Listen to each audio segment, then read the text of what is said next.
Welcome, everyone. I'm Steve Clark, the president of the Fayetteville Chamber. I think I know everyone on this call, but if I haven't had the privilege of meeting you in person, I look forward to that. Sitting to my immediate right is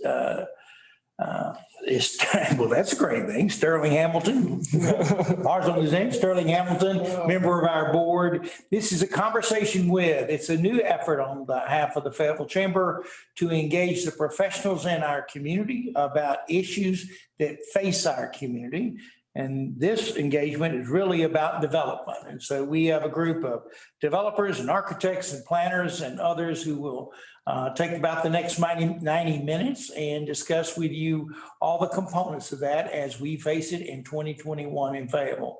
I have to give credit to Sterling for this idea. He suggested this a couple of weeks ago and said, it looks like to me it'd be a good opportunity to hear from those who are in the trenches and their thoughts about development going forward.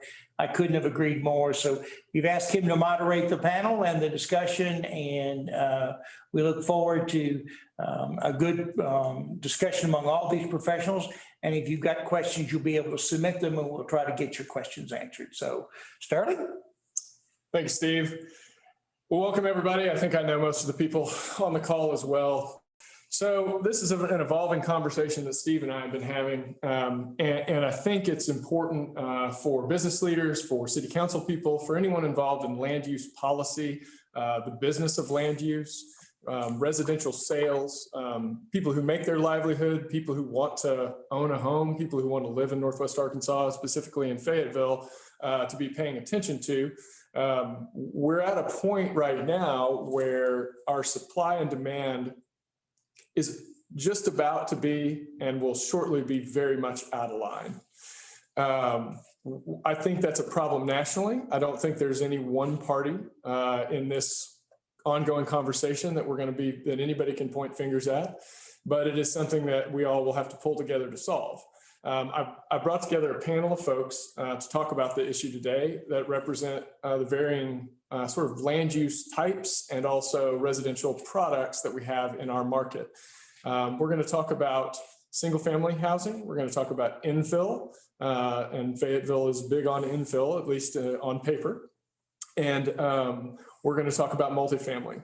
We have Jeremy Hudson from Specialized Real Estate. We've got Allie Quinlan from Flintlock Labs. She's an architect and small infill developer. She's also a speaker at CNU. We have Matt Hoffman, former chairperson of the Planning Commission and works at MBL as an architect. I have a lot of respect for Matt's thoughts on planning in general. And I'm going to talk about affordable housing. I have several initiatives that I've been working really hard on for the past several years that are beginning to come to fruition now, that it's worth a conversation around affordable housing, both what it is and what public policy says it is. I'm going to go through a few slides here. And Mark, my question. Oh, Marquez with single family. My apologies, Mark. Mark is going to talk about the state of supply and demand for single family land use. Again, I think my mistake is probably indicative of a Fayetteville conversation that seems to always be happening in the downtown area. We talk about infill, we talk about downtown, but the majority of our residents and the majority of the people who buy a home in Fayetteville buy a home outside of downtown, and they buy it on the periphery of our city, and they buy a single family home. The single family land use product can't be forgotten. And I think that it's easy to do that whenever a lot of our media and our entertainment and things like that happen in downtown Fayetteville. But Mark is an integral voice in this conversation, and he'll be speaking on single family. I'm going to just take everybody through a few slides of my own. I was a market analyst for several years, specifically around residential housing. So I've done quite a bit of this, and just wanted to share sort of my findings with where I find Fayetteville to be today. Maybe. You'll move. There we go. Yeah. Yep. All right. So just looking at price, right? 2011 to 2021, we have seen a 75% increase in median home price. This is residential pricing in Fayetteville, Arkansas. It's not the sound of doom that I think maybe a lot of folks would say when it comes to affordability. We had a recession. We took a deep dive in that recession, and we've come back from it, and it's been very strong. There are other markets where I think affordability is a much greater problem. I think that we get a lot of discussion around affordable housing, but it's really important to remember that while it's something to keep in mind, Fayetteville still is a fairly affordable median price. I'm gonna get my charger out because my computer's about to die and there's nothing I can do about that, so one moment.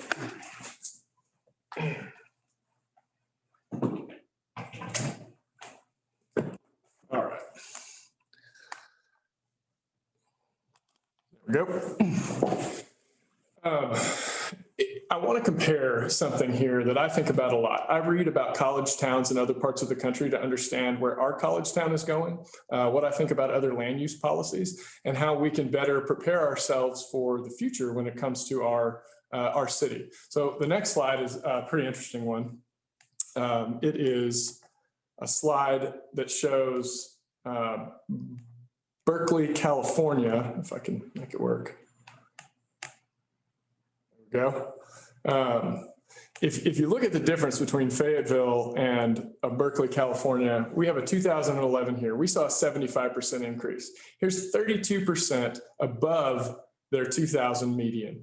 They go to 194% in 2020. So they've experienced, let's call it 130% increase in median residential pricing in a town like Berkeley.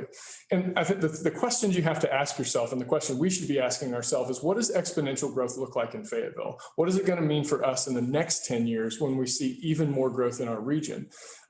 They've experienced exponential growth in California, and this is the type of thing that happens when land use policies and economic policies lag demand. Supply becomes so constrained that you see, 194% increases in house prices. And I don't think we want that to happen in Fayetteville. So the next slide just shows all sales in Fayetteville from 2011 to 2020. We have 15,000 sales in Fayetteville, Arkansas, new construction, 2,679 with a 17% new construction sales percentage. Now, when we talk about infill, and our city has goals of infill, and we're going to get into this during this presentation, certainly at the beginning quite a bit. If you look down the page and see what we might consider to be the urban portion of Fayetteville, it's this blue ring that you can see in the map. Of that blue ring, new construction residential sales have totaled 184 in the past, call it 10 years. That in and of itself speaks to what we've been able to attempt to accomplish with our goal for appropriate infill in the city. Urban new construction, and I'm calling it urban, and I use that term loosely, and I live here because our urbanism is frankly loose. The percentage of that construction is 1.2%. So of all the homes that have sold in the past 10 years, only 1.2% of them would be considered urban from 1.5 mile radius from the Dixon Street post office within the city. So it's something to consider when we're going to discuss, as we begin to discuss infill. I want to leave this introduction with 4 points that I think we're going to make today. To have a healthy residential market, we need good planning, which is what Matt's going to talk about. We need to encourage infill, which is what Allie's going to talk about. We need to discuss how to best continue and to provide more single-family dwelling units. And we also need to understand what it looks like to have a healthy multifamily residential rental market. And Jeremy Hudson's going to speak to that. With that, I'm going to turn it over to Mr. Hoffman, who is going to talk about the general state of planning in Fayetteville, Arkansas. Matt, you want to take over? Yeah, thanks, Sterling. Let me get my stuff up here. Okay. All right. Everybody see my screen now?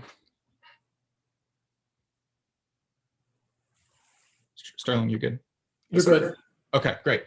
Yeah, so as Sterling mentioned, we've got a pretty healthy growth rate here in town. Lots to discuss in terms of that. I'm going to be talking a little bit about what we're trying to accomplish with this growth and why.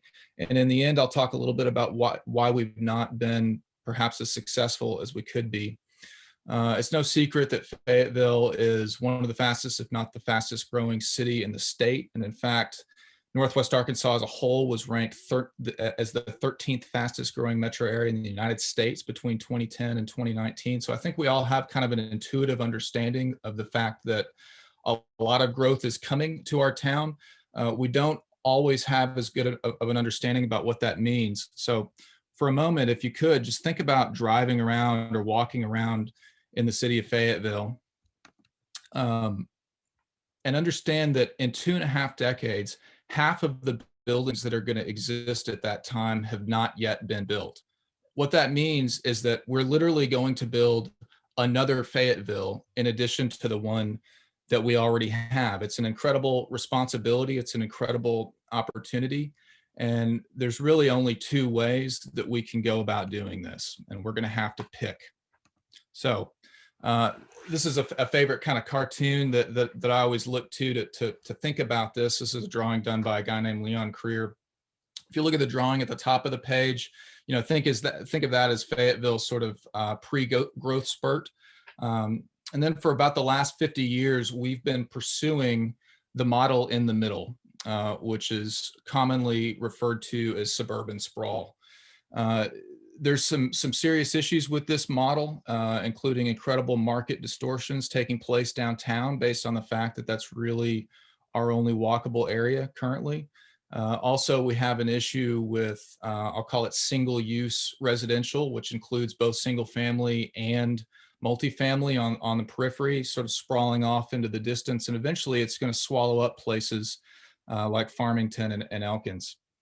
Of course, the alternative is at the bottom of the page. This is something that, as Sterling mentioned, we've been sort of trying to pursue much more recently in our history. And this has to do with reinforcing existing neighborhoods using something called appropriate infill, which Allie's going to discuss. And then also hopefully building new neighborhoods in a way that's actually sort of familiar to the original DNA of the city of Fayetteville. Now, there are a lot of issues with suburban sprawl, environmental issues, social issues, economic issues, certainly.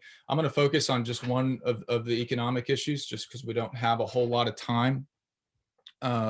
Sterling spoke specifically about housing affordability, but if you add housing and transportation costs together, actually Fayetteville becomes one of the least affordable or among the least affordable places in the country. We're actually less affordable in terms of this metric than San Francisco, New York City, Boston, Washington, D.C. So when we think about how we're going to build this new Fayetteville, we understand that things are going to change. We have to add, double the number of buildings again.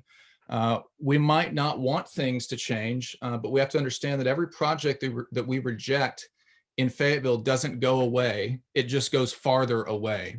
And this creates a situation like what we have now, where basically people have to do what's called drive till you qualify, or you just have to kind of go farther and farther out into the hinterlands.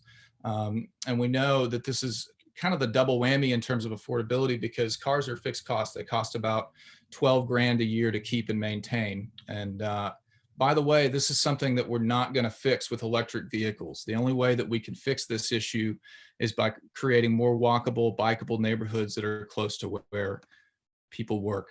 So here's what this looks like in terms of maps. Again, if we just put the blinders on and focus on pure housing cost without factoring in transportation, we see the map on the left. The yellow areas are those that are considered affordable in terms of national indices, which are about 30% of household income. And of course, we get really upside down when we add those transportation costs in. So this is an issue that we're going to be dealing with well into the future, especially given our growth rate. So here's what's at stake. We have an opportunity, again, to build the next Fayetteville in its own image. And we know that if we don't do that, we're going to end up building the next Fayetteville in the image of DFW instead, Dallas, Fort Worth. And the thing is, I think we can do better. We know that, back in the 90s, when I moved here, when Fayetteville had 50,000 people, we were a town that could support one downtown square, one Dixon Street, one Washington Willow, Walker Park, Wilson Park, one Mount Sequoia, all these wonderful, beautiful neighborhoods that they take pictures of every time they put us on the top 10 lists of best places to live. if we could support one of those neighborhoods, one of each of those neighborhoods when we had 50,000 people, guess what? We could support two of each of those neighborhoods in a few years when we have 100,000 people, and three in 25 years when we have 180,000 people. So we actually have a plan to do just that. This is a page taken from something called City Plan 2040, which was recently passed by the City Council back last year. And this is a pretty simple diagram. Basically, what's going on here is that each one of these dots represents the center of either an existing or a new walkable neighborhood that we have planned. There's three different scales of these dots, and this is going to be pretty intuitive. So here's a tier 1 center. This is the biggest one that we have contemplated. Right now, we only have one of these. It's downtown. We'd very much like to have two of these. We think that we could put the other one probably up near the mall. And of course, Jeremy has been working hard on that. Tier 2 centers, we intend to have more of these. This is where we're going to get a lot into the missing middle housing that hopefully we'll hear about a little bit later. This is a great example of a small scale apartment building over commercial. So it creates a great opportunity for a walkable neighborhood. And these buildings happen at a scale that is familiar and compatible with other single family homes. So this building is actually built right across the street from single family houses. And the smallest of these neighborhood centers that we have contemplated is actually, this is a bit of a unicorn. We used to have a lot more of these in town. We'd like to have more of them again.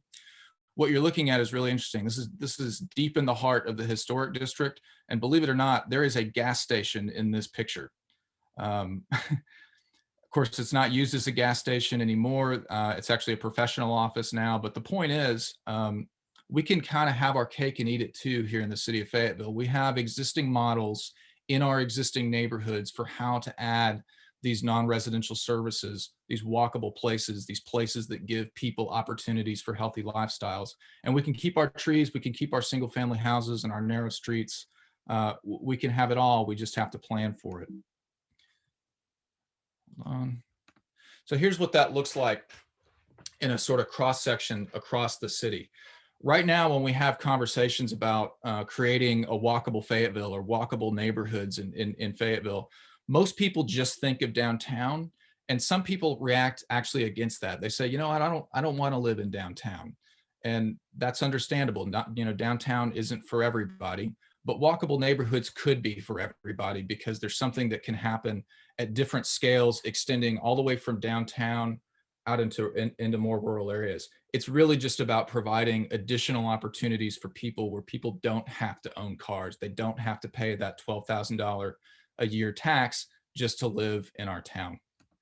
So this is a question that I often ask myself. I ask myself at every single planning commission meeting I've ever been to over the last 6 years. You know, that's great. We've had these plans for a while. Why don't we have more walkable neighborhoods?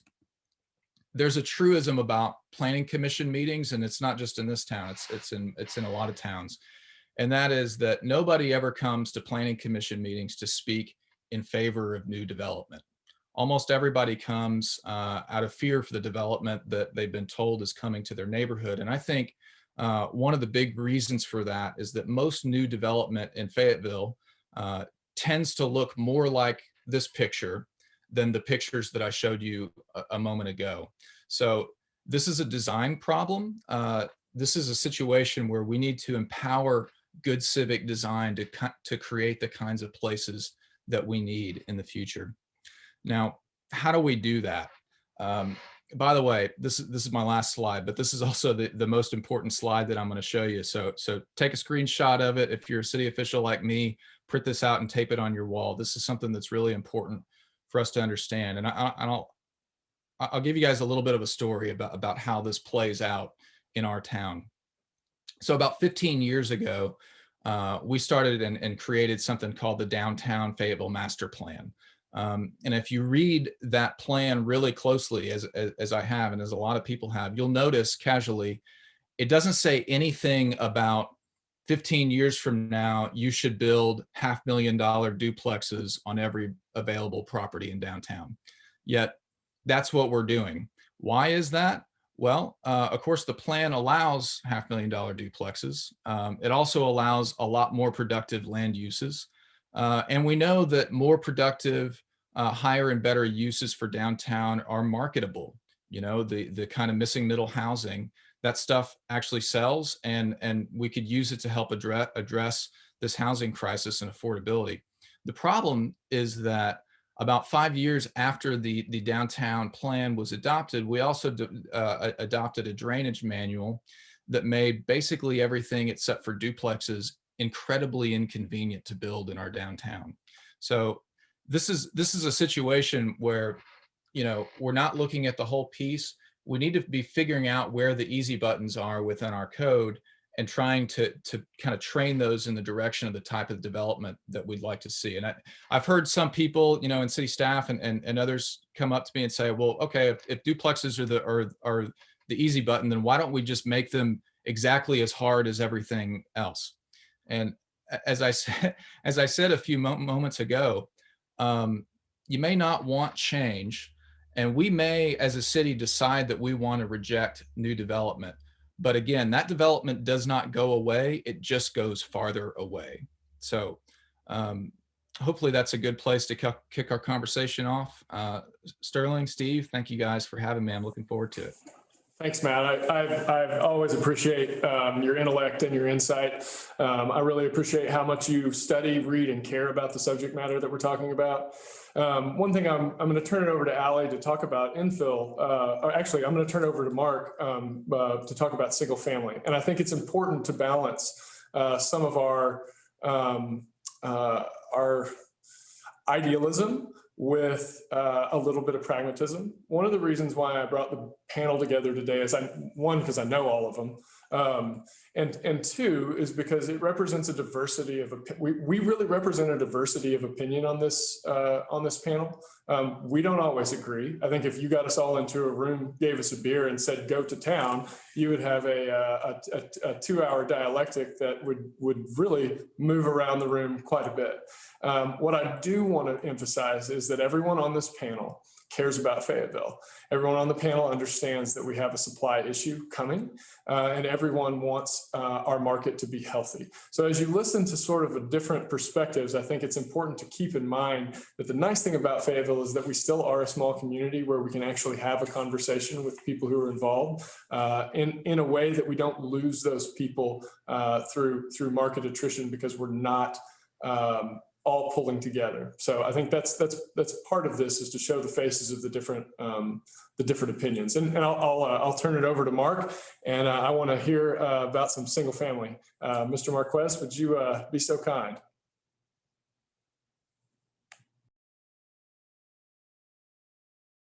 Mark, you're muted. All right. Thank you, Sterling. Thank you, Chamber, and everybody that's on this and giving us a chance to speak on it. While I realize that most of the speakers today are going to be talking about infill, I wanted to at least have the opportunity to talk about suburban development or traditional affordable housing. You know, we have been here in Fayetteville building homes since 1989, so I'm probably about the dinosaur out here. And hopefully with all the new generations that we've got coming into our office, they're adapting to the change as well as what's going on in the vision for Fayetteville. But I also want to keep in mind that, you know, while Fayetteville promotes all this inclusiveness, the current emphasis is on infill and redevelopment. And that's great, and the walkability is great. But the problem with it that we have had challenges with is bringing an affordable product. And where we look at affordable for single family home ownership is anything under 250,000. I remember 10 years ago when we were thinking anything under 200,000 or 180,000, but those benchmarks have moved a lot. But when we look at that, the problem that we've noticed, and I took Fayetteville as a whole and said, new construction, what has Fayetteville either has pending or closed in the last 6 months in Fayetteville, Arkansas, under 250,000 new homes? And I noticed that there was only 142 homes that were pending or sold in that price point under 250,000. The challenge of it even more is that there's only 3 subdivisions currently in that development price point. One being Willow Bend, which is a subsidized for affordable housing, another one being ours, and then one right now called Park Meadows with Roush Coleman. So 90% of the homes that were sold were done by 2 builders, which isn't what I would call a good blend. But the problem is the entry of trying to bring that product into Fayetteville is very challenging and difficult. When I look at everything within that 1.5 mile circle of the infill, I haven't been able to find anything in the last year that's under $200 a square foot on an entry price point. So those challenges are strong. But one of the things we've also got to keep in mind, if anything has stood out in this pandemic, is that some of the things for urban living have changed a little bit with families. And what we have noticed is that while we all enjoyed Dixon Street, while we enjoyed the town square and things like that, especially families enjoyed the opportunity to be able to grill out when they couldn't go out to dinner, have a swing set in their backyard when the parks were closed. So it's kind of changed a little mindset, not that that's going to stay or change the philosophy of Fayetteville, but I think it's important to remember that when we're looking at 200 foot plus dollars per square foot as an entry price point, and you look at homes that are starting well above 250,000 for 1,200 square feet, you really start to weed out a lot of the potential home ownership in Fayetteville. And that is one of the biggest problems. When I looked at new subdivision permits in Fayetteville, and then specifically I pulled up Farmington and Prairie Grove because that seems to be a real big push to grow. I was shocked to see that Farmington has almost 800 new lots platted and in development just in Farmington. Prairie Grove has 600 new lots platted and planned in that city. Prairie Grove's a town that sold less than 100 homes new last year. So it should tell us something that what we're doing, while it's great to have the infill, we're really challenging our people that want single family dwellings. And when you look at that, we looked at price point even in one of our new subdivisions of the resale. In the last month, 3 homes have resold, some of them 1, 2, and 3 years old, for up to $20,000 more than what we're quoting as a new price. That's a red flag that should give us all serious concern that there is a demand for Fayetteville for single family housing. There is a demand for our teachers, our firemen, our nurses to stay in town, but they want traditional housing as well as urban, but we've got to give them the choice. Feels like, everything is driven for downtown, but we sure don't, when we talk about the 46% cost, Matt, of driving in Fayetteville, I think we have to also put that into an understanding that many of our married couples and single may choose to live in Fayetteville, but they drive up north to J.B. Hunt or to Walmart. Some of them work in Fayetteville, some of them work up north. So that's a number that we're not going to change, whether it's infill or out in the suburban. There's still going to be people that are challenged to drive to Benton County, but want to live in Fayetteville. And I think that speaks highly of Fayetteville for that. But we've got to have it a well-rounded community. If we're having to have our teachers and our firefighters, first responders move to the smaller towns, all we're doing is expanding on that carbon footprint. Where when you look at the city limits of Fayetteville, it's very broad. And I would say that over 50% of it's rural still, especially when you look to the outlying areas. Now, while we'd like to have everybody be able to walk and be convenient, even in our infill projects, they're not going to be able to walk typically to their grocery store or some of the other facilities that they need, whether it's Walgreens or something in that type of arena. So we are trying to provide, I know I'm throwing the different coin on the table of trying to make the stand for our traditional neighborhoods. Whether we want to pull them down into more dense neighborhoods, that's understandable. Whether we want to turn around, have them rear load garages and alleys, that works for some. But I think that we certainly don't need to have blinders on to say one size fits all. And when we turn around and look at people that are having to move to other communities because they can't find anything in Fayetteville, I think that's a real tough situation. Thank you. Thanks, Mark. I agree. I think what I'm seeing in the market and what a lot of realtors will tell you is that while I frankly, I agree with Matt Hoffman as well. I think that we need to do as much as we can to provide the best and highest quality of housing that we can at the most affordable price. That's going to happen with a little bit of tension. I think that's something that kind of tension builds the best bridges. We have the opportunity to build single family and build infill, but I think what you're hearing in this conversation is that we're not accomplishing either one. We're not building a lot of infill. We're not able to Mark's point, there are 3 plats of single family going on in the city limits of Fayetteville right now, and thousands of platted lots in Prairie Grove and Farmington. I think to Matt's point, the drive till you qualify, that's where you'll see that. And I know that, there is the best efforts need to be made to make the highest quality places we can.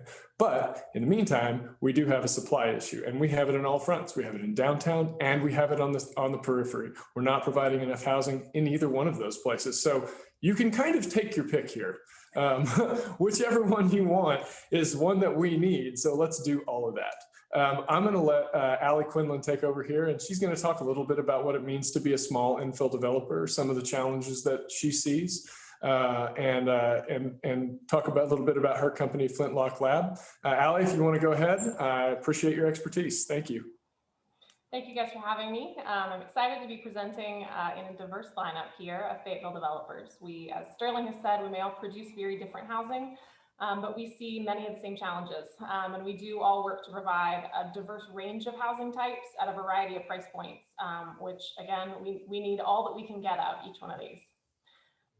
So for those of you who don't know me, Sterling invited me to speak with you today about the state of downtown infill and urban growth pattern.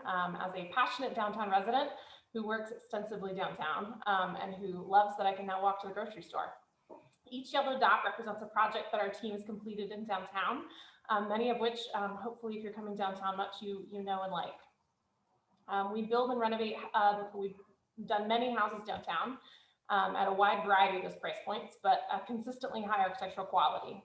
We've helped turn vacant buildings into thriving businesses, and if you've enjoyed the view and a beer on Phoebe Folly or the porch at ONF, you've seen our commitment to making the city a thriving, locally driven place. And we're passionate about our city's goals and our latest 2040 plan. We work towards these goals every day. We believe in infill that people, including neighbors, like, which is a major challenge we've all seen recently. As Sterling said, though, even with significant effort to policies that promote appropriate infill, we're neither keeping up with the numbers of new units required to match our population growth, nor are an appreciable number of those units located in proximity to the jobs and services of downtown. If you've been on a city meeting in the last few years, you've probably heard me advocate for small units on small lots. We're a region with a supply and demand challenge in our housing. We've all seen its effects. Housing costs here have increased 75% over the last 10 years. In 2010, to buy a house downtown, on average, you would have paid about $135 a square foot. Now, 10 years later, to buy a house downtown, you're paying on average $225 a foot. New demand is dramatically outpacing supply. Not only are we one of the fastest growing regions in the country, with a population that's projected to increase by 500,000 new people in the next 25 years, we also have an incredibly small average household size at just over 2 people on average per home. It's one of the smallest in the state. That stat often sounds surprising to people, although when you stop to think about it, you can probably think of a number of people you know who live alone, live with only one other person. Whether that's a couple, a single parent and child, or roommates, these small households are the most common household type in our city. Despite the dominance of 3 and 4 bedroom houses on relatively large lots as our predominant housing type, our small household size also means that to house the same number of people, same number of individual residents as other regions, we need twice as many houses. That's before we add in the extreme number of new residents that we can expect, often who have larger housing budgets than our local folks. You can see why this two-pronged increase in demand is pushing our housing costs ever higher. There are several challenges to providing smaller units on smaller lots though, whether those are small homes, cottages, townhouses, condos, or apartments. Lots of formats for this housing to take. The first challenge that's driving up our housing costs overall, but in downtown especially, are rising land and construction costs. The strong code preference, as Matt talked about, for single family and duplex housing formats, which are exempted from stormwater, tree preservation, and several other costly requirements, means that the simplest project for many developers with expensive land downtown are large, expensive single family homes. When we talk about a 75% increase in housing costs, that doesn't necessarily mean that the same house sold in 2010 would now sell for 75% more. In many cases, we're seeing new large luxury houses downtown that are in that $500,000 to $1 million range, pushing up our average, because that's the cost of home that's needed to justify the land prices downtown. Mark's made some great points about the cost per square foot for small units being really hard to compare in large and small homes, but I think it's helpful to think on total purchase price and total cost to own rather than price per square foot as we start to think about introducing more small units to the market. Is that total purchase price is really what determines the way that we budget for our housing. The second challenge is the continued prevalence of sprawl format zoning districts like RSF4, which historical documents show was born from the desire to racially and economically segregate our city. Small units on small lots that match the demographics of 71% of our population are only legal in the blue areas and are illegal in most of the city that's still zoned under our 1970s zoning districts. From planning commissioner notes from when our zoning was first passed, because the actual language of many of our zones is still more or less what was passed in this meeting in the 1970s.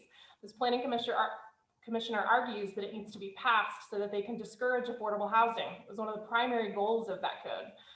And it still controls about 75% of our land area. So it's really not a surprise that it's been successful in driving up our housing costs. Another challenge that's created by this zoning is significant tension between two philosophical camps in Fayetteville. If we compare Northwest Arkansas to Austin's growth, we're growing in about the same way. Matt made a Dallas comparison, but if we look at Northwest Arkansas as a whole, you can consider us as Austin in 1996. As we saw earlier, our population will match Austin's current numbers in around 2045. As Austin has grown, it has done so in a low density way, just like our current codes require us to grow. You can see what's happened already since the 1970s zoning was passed.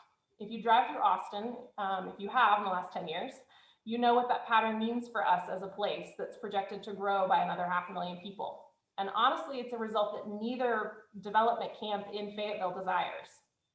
Our pro-development urbanists think that we should maintain affordability by building densely on already disturbed land, with greenfield developments generally in a conservation format, with a percentage of each project's land area conserved permanently.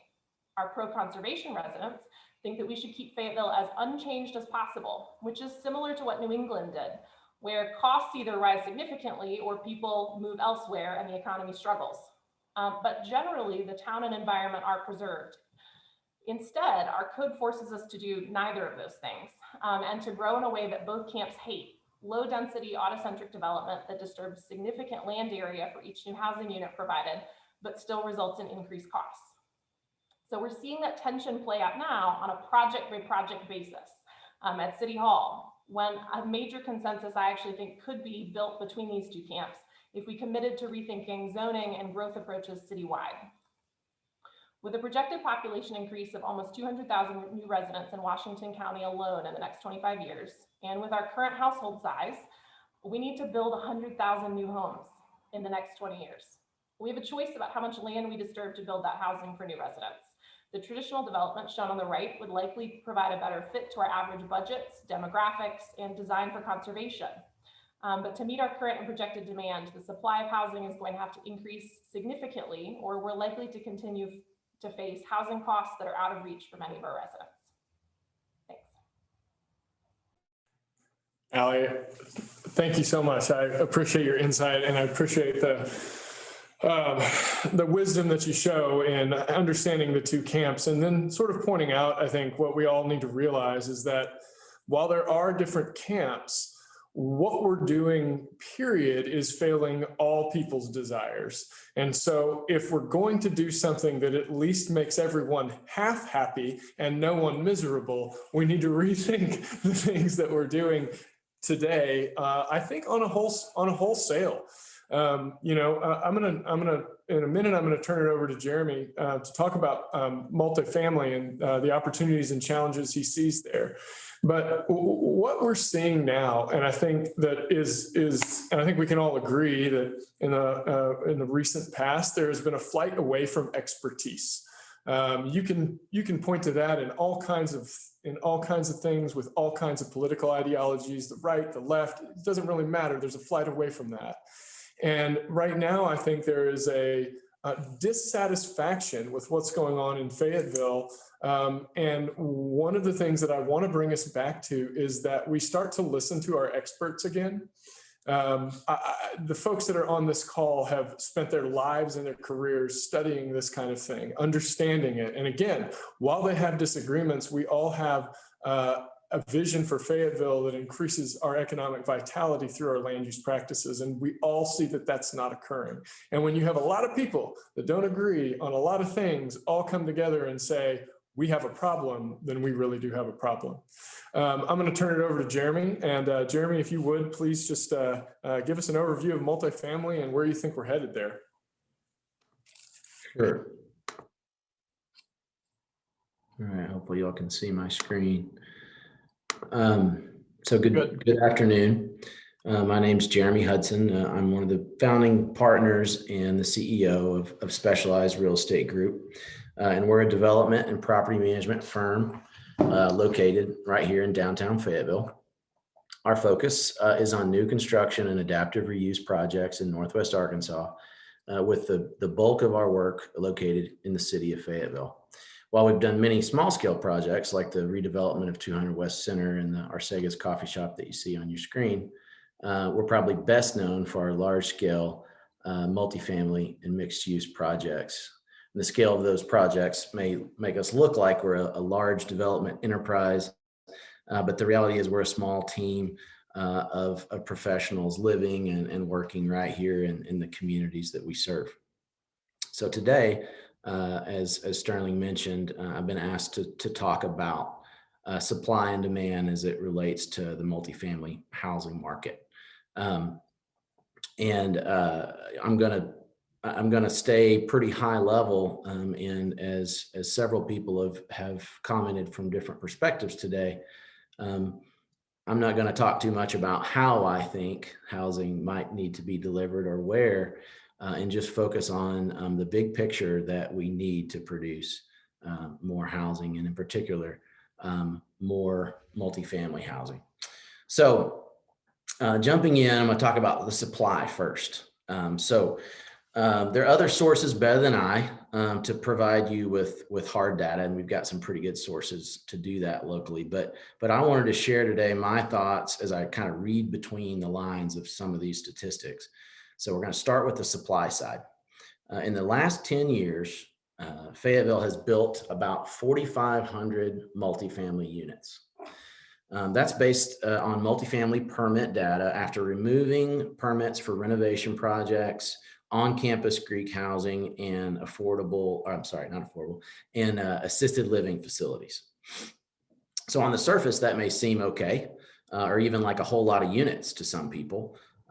It is the most, I believe, of any city in Northwest Arkansas over the past 10 years. But like many things, I think we need to dig a little deeper into those numbers to fully understand what they're telling us. And I think I've learned in my career that the sub-market data is really, really important and gives you the most insight. Since 2012, and I know this won't be a surprise to anyone in Fayetteville, since 2012, we've seen a major bull market in student housing. In particular, what I would call purpose-built student housing, or apartments that are designed and built specifically for students and are typically rented by the bedroom. This product type has swept the country, and Fayetteville has been no exception, as thousands of units have been built in Fayetteville over the past 10 years. And I think this is a little bit of interpolation on my part, but it's about about 10,000 bedrooms, because most of the student product that has been built is 4 or 3 bedroom product. And so even though the number of units may not be that big, the number of actual bedrooms or the number of occupants is pretty significant. So say what you want about those types of developments, but a couple of things they have clearly done in Fayetteville is, one, allow more students to live close to campus. And two, it's taken the pressure, or some of the pressure, off the existing housing stock of multifamily and single family homes. We certainly still have pressure on these markets, but considering the growth at the U of A over the past 2 decades, the pressure would be much, much worse had that product not been built. So of the 4,500 units that I mentioned have been built over the past 10 years of all multifamily product types, 62% of those have been student housing, either in larger purpose-built student housing projects or in duplexes, triplexes, townhomes, or single-family homes built in blocks that are specifically targeting student renters. So the result is, for the past decade, we've only built about 175 new units on average for the conventional multifamily market, whose renters include young professionals, service workers, and low to moderate income households. So shifting and then talking about demand. Since the end of 2011, when the market began to recover from the Great Recession, vacancy rates for conventional apartments in Fayetteville have consistently stayed under 5% and have typically been at 3% or less for 1 and 2 bedroom apartments, except for a few short periods when large new projects were delivered to the market. The market has been very strong and has absorbed new units very quickly. Rent growth, while not as dramatic as price increases on the single family side, has easily outpaced national averages. Demand has been strong for conventional multifamily housing since the end of the recession, much like it has been in Northwest Arkansas for several decades. On the student housing side, vacancy has ebbed and flowed as many new projects have been built and placed into service over the past 10 years. Most projects leased up very quickly, but in the past couple of years, we're seeing signs that the market may be reaching saturation. In other words, we are reaching the point where supply and demand is more in balance. You can see this in the higher vacancy rates and slower rent growth in the student side versus the conventional 1 and 2 bedroom market. There are several projects currently under construction, and it will be interesting to watch the student market over the next couple of years. So demand has been strong, but what about the future of demand? The Fayetteville 2040 plan predicts that the city's population will increase by 50,000 people between 2020 and 2050. That's 2,500 residents added per year. And as Ali mentioned, currently our household averages like 2.2 people per household. So that means, assuming that trend continues, which I think would be conservative because I think we'll have a lot of single family households moving here. But if it does continue, that means per the Fayetteville 2040 plan, we will add 1,136 new households per year to the city of Fayetteville. Another study by the Northwest Arkansas Regional Planning Commission, which looked at a little bit different set of data, they predict that we will see a net increase of 25,000 new households in the city of Fayetteville between 2010 and 2040. So obviously we're a decade into that one. And so that would average, when you average over those 30 years, 837 households added per year to the city of Fayetteville between now and 2040. I think we can conservatively estimate, again, as Ali mentioned, about half of our housing stock right now is multifamily. Actually, about 63%, I think, or 64% of our residents are actually renters versus homeowners. And I think, again, if you look at demographic projections of the type of people that are going to be moving here, I think it's likely that we're going to have an even probably a smaller household size and a more propensity, at least at the beginning, to move into multifamily housing. But just being conservative, because it's the way that our current households are made up, let's assume that half of those households that are added to Fayetteville between that 800 and 1200 range, then that means our demand is at least 400 units per year for multifamily housing. And keep in mind, multifamily housing doesn't just mean large apartment complexes. That can mean anything from a threeplex, a fourplex, a 12-unit courtyard building, assisted living facilities, senior living, all the way up to what we would think of as apartment complexes or mixed-use urban projects. So that would mean demand between 400 and 600 new multifamily housing units each year for the next 20 years. And this is even without considering our existing housing stock, which some of our existing housing stock will be taken off the market. It'll its useful life will be over, or some of it will even get redeveloped into something more dense. So this is just talking about new demand and not even thinking about things that may come off the market. So what does that mean for the future? In the past 10 years, we've produced a lot of housing for students and reduced the pressure that students have on the rental market. This is evidenced by the slower rent growth that I mentioned and higher vacancy rates in student housing. However, in the process, we've lagged significantly behind production of units for the conventional market. We have not built enough product for the rest of the multifamily market. This can be seen in the very low vacancy rates and the high rate rent growth for 1 and 2 bedroom and even 3 bedroom units. Looking into the future, the supply and demand balance could likely get worse. We said that we need to produce between 400 and 600 new multifamily units every year for the next 20 years. Yet for the last decade, we have averaged only 175 units for conventional multifamily housing.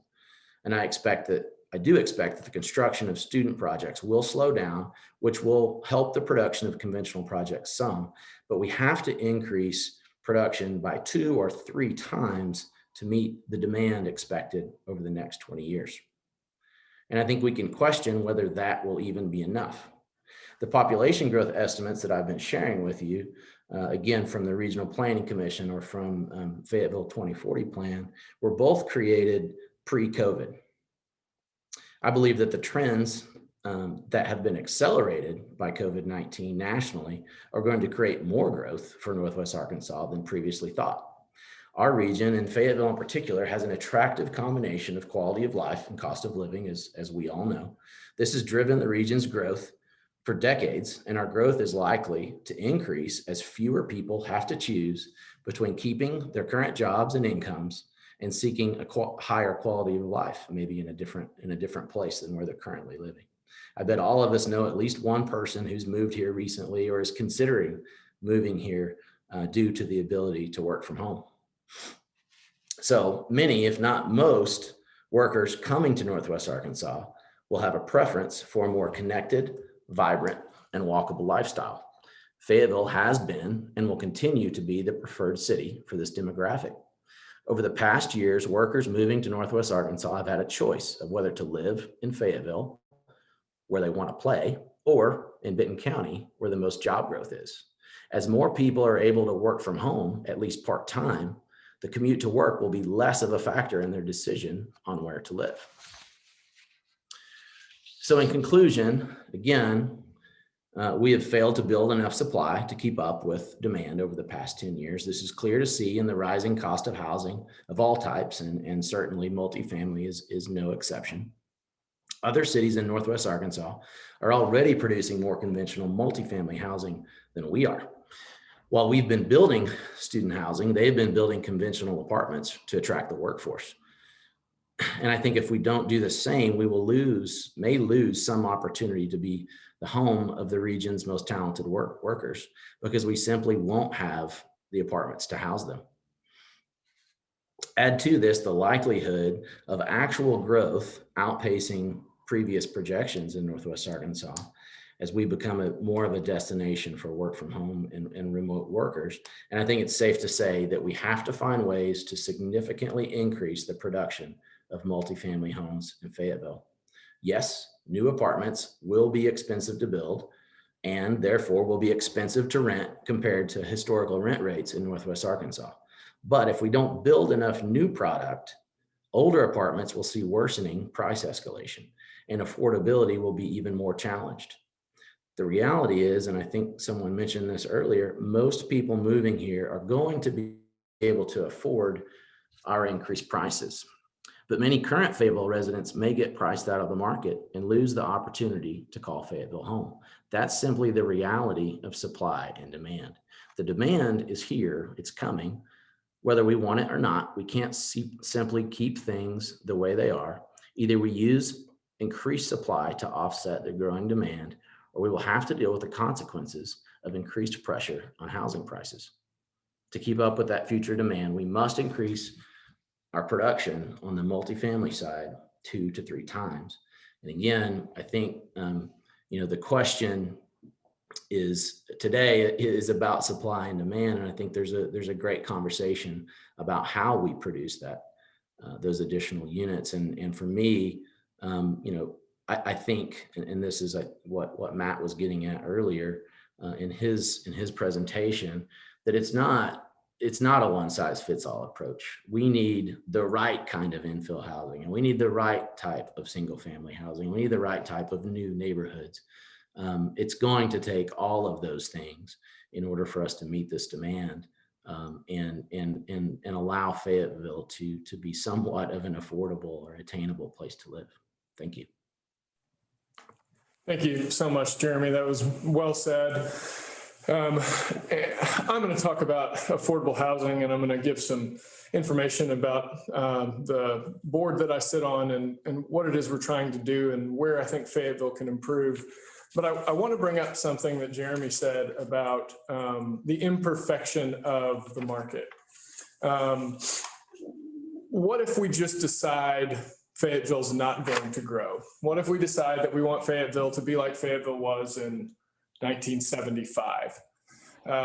And there is a contingency in our city that I think has that's something that they want. And I think if our citizens want that, our city needs to decide on which direction it's going to go. We have city growth goals with attainable housing and infill development being important. And as a development community, we need to know where we're going. I don't think that's the majority of the city. I do think that the majority of the city wants to be able to see their children be able to live here. And I think the thing that we have to look at is the 50-year mark. Like, if we can think about what the next 50 years is going to look like, it changes the nature of what it is that we're trying to do in the city. I think a lot of people who think about the next 10 years want to make sure that nothing disturbs their peace and they will not have to move or be challenged at all. And I understand that perspective, but I'm thinking about my 6-year-old son, and I want him to want to call Fayetteville home, and I want him to be able to advance in a career where he can earn a living at different stages and enjoy the place that he lives the whole time that he's growing in that career. And I think a lot of the folks on the call feel that way too. When it comes to affordable housing, and these are imperfections that we've talked about in the market. So one of the things that we're doing right now within Cushman Wakefield Sage Partners is that we have started, there's a fund that started that has put together a company called Heartland Affordable Housing. And that's a group of investors that frankly are from here and other places that have put money into a specific fund. We're working on affordable housing, both acquisition, repositioning, and development. We have, with other jurisdictions, we have several pretty exciting public-private partnership projects going. We don't have any of that in Fayetteville. One of the tools in that chest is tax credit development of all of the affordable housing. And when I say affordable housing, I mean traditional affordable housing by national standards. 80% of area median income can afford to rent in that, and there is a federal subsidy to create that product. 90% of the affordable housing of the past 30 years has been through tax credit development. Fayetteville is the second largest city in the state of Arkansas. To my knowledge, in the past 20 years, we have been awarded and developed one affordable housing project in Nantucket Phase 3. That's a South Fayetteville development, and it is a senior restricted development.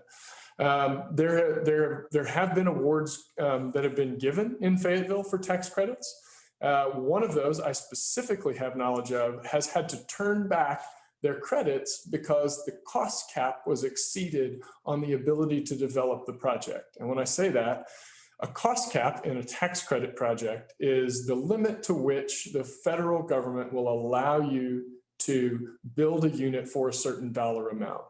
So if we know that we can build true affordable housing in other cities in Northwest Arkansas, we also know that there have been failed tax credit projects within the city of Fayetteville. The cost to build in Fayetteville is just higher. That doesn't necessarily have to change, but we do have to create policies around affordable housing that allow us to have some level of diversity of that housing. And I think we have to be very careful of the do nothing mentality when it comes to the progress of the town when we look in the 50-year lens. We're gonna open this up sort of for an open discussion, a question and answer period. I want to say thank you so much to everybody who decided to join us today. It is going to take some fairly radical thinking when it comes to this across the country. And I hope that in Fayetteville, we can kind of do the same. We can do the same or be better than that, but we will literally all have to pull together. Otherwise, our supply and demand is about to be very well out of whack, as I think you've heard today. Out of whack is a very professional term. People with master's degrees, that's generally how it goes. So with that, I'll open it up to questions and comments. And anybody who's on the call, again, thanks to everybody on the panel.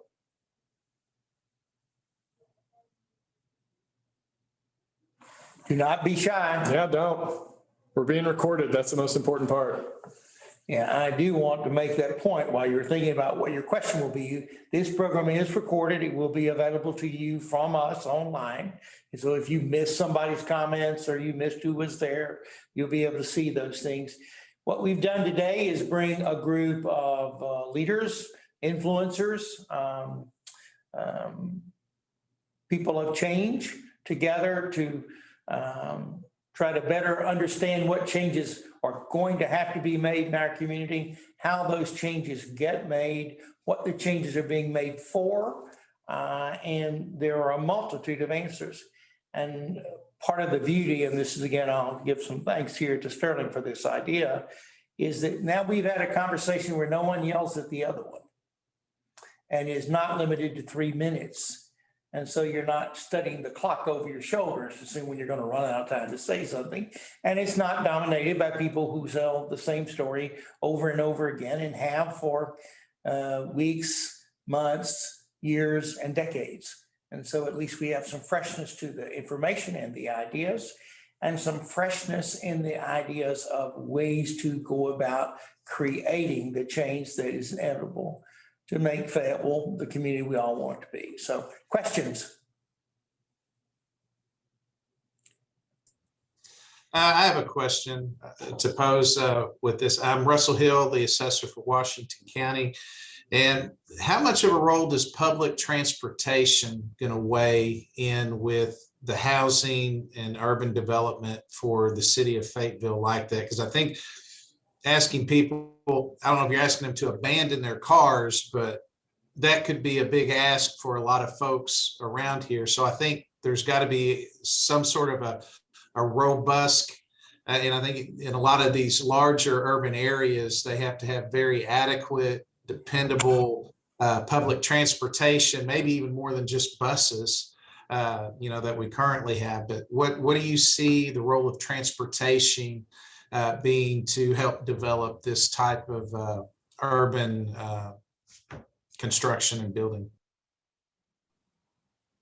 Sterling, I know Matt's going to want to weigh in on that, but I also would love to give a quick answer if that's okay. I think I agree. That's funny. I was going to call on you, Allie. I think, as we think about providing housing that doesn't require a car, what we're talking about is not just households that aren't allowed, right? Nobody's saying you're not going to be allowed to have as many cars as you want.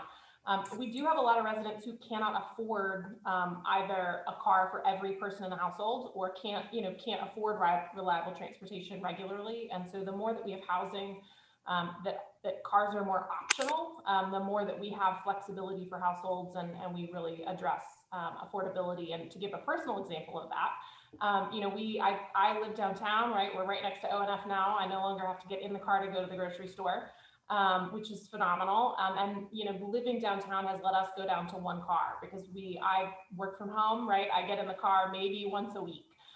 So that's really helpful from a cost standpoint because we've had it's not difficult. It's not right. It's not a heavy reach to not have two cars that we're driving in every single day. So I think there's nobody on this panel who's going to say anybody who wants a car shouldn't have one. What we're saying is we've made it illegal to build in a way that everybody doesn't require a car. And so making it legal to provide more diversity and more options within the city really provides us more affordability options long-term with no transit, whatsoever. Mr. Hoffman? Sure. Yeah. So Ali kind of scooped me on the first point. I think there's two main points here. The first is obviously that, nobody wants to take anybody's car away. I think this is about providing more options, not less, as she so well articulated. The other point is that we have to think about creating transit-ready places right now, or we're never going to get the transit. We know that, for example, there's a kind of universally accepted threshold of about 15 units per acre, where if you don't have places built into the region that meet that minimum density threshold, you're just never going to be able to attract and pay for the kind of transportation that we might want. So it's sort of a both and. We need to create sort of car optional places, but we also need to think really strategically about where we want to prepare for transit so that when we are a region of 1 million people, we have the ability to actually implement that. I think that's a great point. And, Russell, in just studying cities in general, the one thing that I know is ubiquitous about transit is that it always costs a whole lot more when it's too late. Watching the Big Dig in Boston or the Seattle light rail fiasco, public transit is always brought on too late. I don't think we're going to avoid that pitfall. I think that's exactly how it's going to happen here. I think we should be thinking on a macro level of applying as many units kind of as we can inside the city limits of a diversity of product types, and that eventually the public transportation will happen, and it will be like everywhere else it's ever happened. It will be incredibly painful and really expensive. So that's my 2 cents on that. Anybody else want to weigh in or have other questions? Sterling, there's a question in the chat. If I can either read it or I'll read it out loud just in case everyone doesn't have access to chat. It's from Devin Allen with the City of Fayetteville. We know the tensions between infill and those who want to preserve traditional neighborhoods aren't unique to Fayetteville. Do you have examples of communities that help bridge this divide? What strategies did they use? Understanding that tension will never fully goes away. That is a great question, and one that I think the folks that go to Allie, if you want to take that, that's a CNU, ULI laced question all over it if you want to handle that. Yeah, I'd be happy to. In addition to everything else I've described that we do, I also am a senior faculty for the Incremental Development Alliance, which is a nonprofit that works nationally with cities to help train developers and train cities and do stress tests. So we do a lot of work nationally in cities that face these same problems. There are really great examples of where this has happened. But, a lot of those examples are really led by educational leadership from the top of hearing what the concerns are that people want. There are a set of neighbors who want things to remain exactly the way that they were in their neighborhood, the way that, the day that they bought their house. But I think that's a minority. I think most people have really valid concerns about the kinds of projects that happen around them. There've been a lot of really ugly projects built nationally in the last 60 years, right? So I think we can have sympathy to people and give them the benefit of the doubt on concerns being valid, on, costs are going up. It can feel like new houses that go up for sale that are more expensive than yours are contributing to that price going up more so than a sign of the general market. So I think a lot of that makes sense. And a lot of those places are doing a lot of education and outreach to all citizens, talking about the kinds of, the kinds of projects that they're trying to promote and why. And then doing a lot of outreach on, visual preference studies and, really opening things up. I think Atlanta is a market that has had some really interesting, they have made a shift in the last 5 years from being a very suburban city to really being a city from a code and development and zoning standpoint. South Bend, Indiana has also done a huge amount of work and been very successful in getting a diverse range of development that people like. And if they don't like every single project, they understand why and how the city is growing and accommodating new residents in a way that's bringing everybody along. So we can talk offline more if you want to get specifics and contact info, but I do think that there are places who are doing this well, but they're doing it very intentionally with a lot of leadership.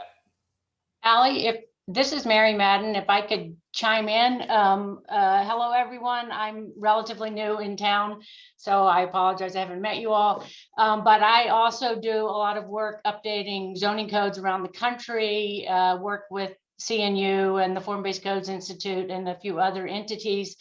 In the places that I've worked, one of the things I have seen really happen intentionally, both in the Washington, D.C. suburbs and a few other places, is really looking at the places where you already have the infrastructure, i.e. your major corridors, your dying strip malls that already have all the sewer and water and electric, and they're up and down College Avenue and maybe a few other places that, rather than trying to encroach directly into those existing neighborhoods, we have a lot of land area right now that's paved over as parking lots.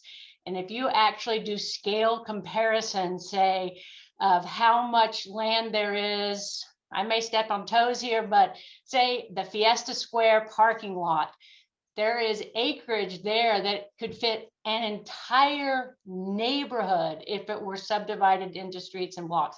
Yes, I know they need parking. I picked on that just because I could remember the name of it.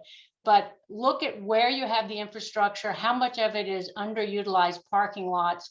There's incredible opportunity to intentionally do well-designed, well-developed new neighborhoods. I hate to call them subdivisions and projects because that freaks everybody out. I appreciated one person earlier who mentioned multifamily can mean anything from a duplex up to a giant complex. That's why I think the term missing middle has been born, because people are terrified of a new apartment complex. But there are so many different scales of development that we could use in this area where we already have infrastructure in place. So just a few other ideas. There are lots of places that have done this very intentionally, carefully looking at where they could support development that then might create those transit ready places that were mentioned by Matt a minute ago. Thanks for letting me chime in. I would just kind of add to that. I think people fear what they don't understand.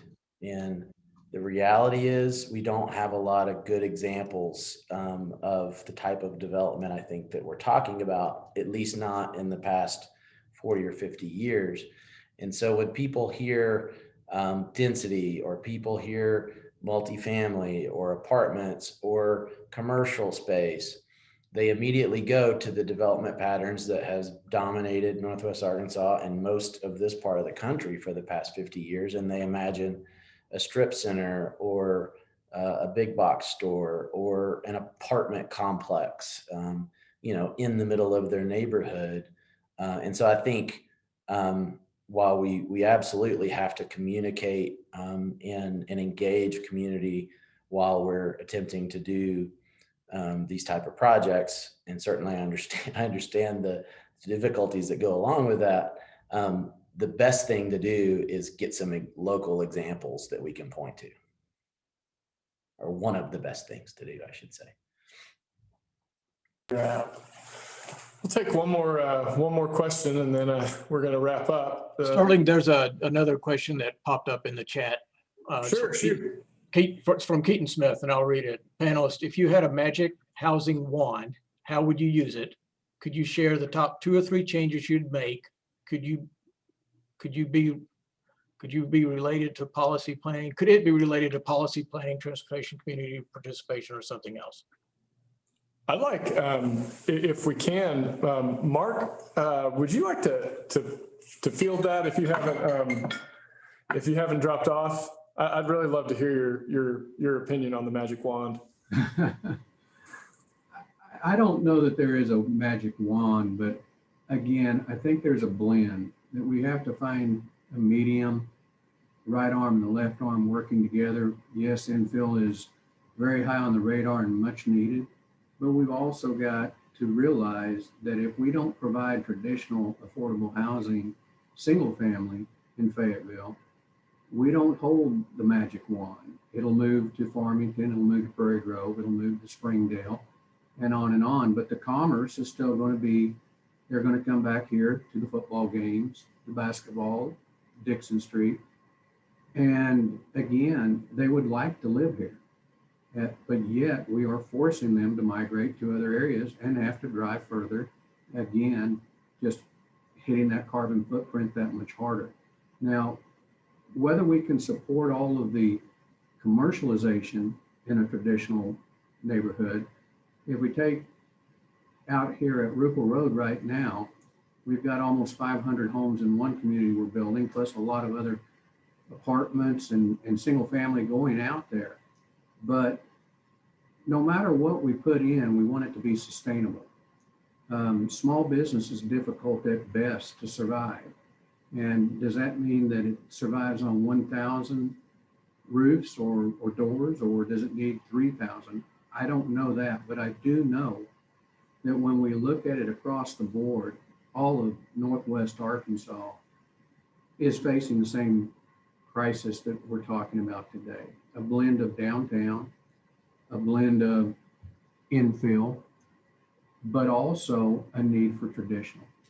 You know, when we talk about, and I appreciate not to get caught up on pricing per square foot, but again, traditional housing can still be brought in for $140 to $150 a foot, where much of the other product requires a much higher entry point. But we've got to be a region of choices. And to be just, again, put those blinders on and just look at one group or one person's desire of what they want it to be. We've got to be cognizant that there's a lot of different attitudes and a lot of different choices that we need to bridge that gap.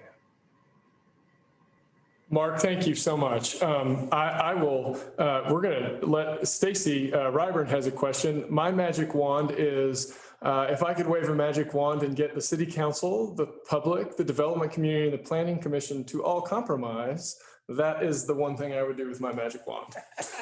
Stacy, you have a question. Fire away. You all thought you were going to get out of this without a question from the press, but I got you. Well, it's a simple question with a complicated answer, of course. You know, I'm thinking of one of the 5 things that Walton family report from about a year ago put out was this idea of like development incentives to participate in these kind of local housing initiatives. So, I'm hearing, I've heard it many times that in Fayetteville, we really need what we call this missing middle housing, somewhere in between your traditional single family and these large apartment complex. So that's the need in Fayetteville. How do we get what we need development wise to match up with what is most profitable or most beneficial for the developers? I guess that's, maybe I'd like to hear from Mark on that front. You know, if you're hearing from the city, you know, we want this kind of housing, we want the triplexes, the fourplexes, that sort of stuff. What would you need to hear? What would you need to be out there for you as a developer to want to do that, as opposed to, you know, like a more traditional single family kind of thing?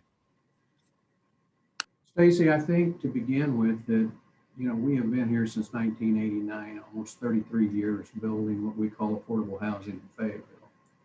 Now, is it getting more difficult? Yes, but I think that also is an impact on available land at a price point that you can provide that with. No different than downtown Fayetteville, where the land is getting more expensive. It is on the suburban areas too. Back to what Sterling said, I visited with him a little bit about the public-private enterprise that he's working on with a few of the other cities in Northwest Arkansas, where they're participating to make that entry level a little more achievable. Because not everybody that is in the service sector is going to live in an apartment or wants to live in an apartment or a multifamily, just like so many don't want to live in a single family home, but want to be urban. There's opportunities for it to coexist, and it is going to take somewhat of a mindset of maybe you have some master planning that is bringing in, we've got a large section of land to the west of Fayetteville still zoned in the city limits. And somehow we could all come together and do a master plan that encompasses something like what Matt showed on his earlier cartoon, that bridges. It's going to take everybody collectively. It's kind of that chicken or egg, in my opinion. You can't get commercial without the rooftops or the density. Yet you have a total, Northwest Arkansas, especially Fayetteville, is one of the most diverse towns within 215 miles of here. So you've got a lot of attitudes, a lot of people, and a lot of different thoughts. But collectively, as a development group, especially with this group that's talked today, I think it could go a long ways on just trying to plan for, 200-acre parcels, 400-acre parcels, that if it's done right, even with Austin and its sprawl, there's plenty of wonderful communities outside of Austin that have built these communities, even Frisco, Texas, and some other areas that have been able to commercialize multifamily restaurants, walkability with single family housing. But it all has to come together more as a unison than a piecemeal, I think. And I think that's our biggest challenge to address that today. Sterling, I'd like to hop in on that as well, if it's all right. Just tagging along with what Mark said, which I think is absolutely right. Speaking from kind of a city perspective, we're going to have to get a lot more intentional about where the easy buttons are within our code. It's something that we barely pay attention to right now. As I said before, we're almost entirely focused on just what is and isn't allowed. So we're going to have to do things like, for example, we can no longer allow the floodplain administrator to just administer floodplains without having any understanding about what's important in terms of the comprehensive plan. Same thing with the urban forester in terms of the tree protection plans that we have. We've got to get, and those are all great people, by the way, they do a really good job and they do their best, but we've got to rebuild our system of administration to have a comprehensive understanding about exactly what path people are going down within our code. Otherwise, they're going to find the path that we don't want them to take every single time. I've seen it over and over again, and what's convenient? That's the new question we have to ask ourselves. I'm going to jump in on that and end us with this, Stacy. I agree with both Matt and Mark. I think that getting our city to a place where the right decisions are convenient matters a lot. And that is not what we are currently experiencing. It is no one's fault, where no one can point any fingers about it. It is a systemic problem. We're experiencing a lot of systemic problems right now. And I think the point of this panel is to get across the opportunities that we have to change that. With that, I will turn it over to Steve to close us out, because he speaks better than me. Well, first of all, let me thank all of you for participating in this call. Let me thank you for believing in Fayetteville. It's obvious from your sincerity and your passion, you believe in our community. Thank you for investing in Fayetteville. You all are investors in our great community. The thing we must always remember is the world is changing, and we either change with it or it goes past us. And change is difficult, but it is not, it can be accomplished. So we now say in economic development that the magic formula is talent and sense of place.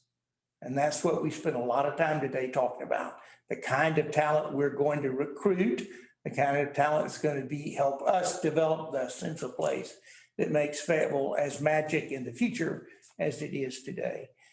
We wouldn't have had this conversation. It's a very good start without Sterling Hamilton. So I want you to all, when you see him next, say, that's a great idea, Sterling. Thank you for doing that, because it is a great idea. Steve just wants me to work more for free. I think let's all be honest there. Well, of course. But thank you all. We promised to be done in about 90 minutes. We're a couple minutes over, so we don't want to be respectful of your time. Have a great day, and look for other opportunities that the Chamber will be producing in the future. Good day. Thanks, everybody.